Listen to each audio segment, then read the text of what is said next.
भारत आता कारवाई करणार आहे. सगळे मार्ग मोकळे झालेले आहेत. क्षेपणास्त्राची चाचणी सुद्धा करून झालेली आहे.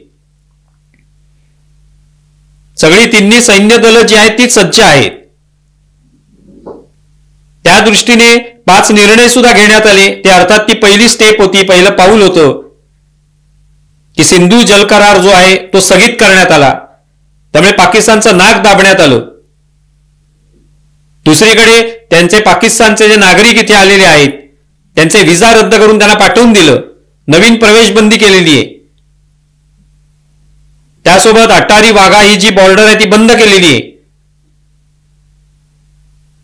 दुसरी गोष्ट म्हणजे हे सगळं करत असताना एक प्रकारे दाखवण्याचा प्रयत्न आहे की ही सुरुवात आहे. ही सुरुवातीची पावलं आहेत आमची टाकलेली. इकडच्या दूतावासातले पाकिस्तानी अधिकारी त्यांना त्यांची हकालपट्टी केलेली आहे. त्यांना पाठवून दिलेले परत.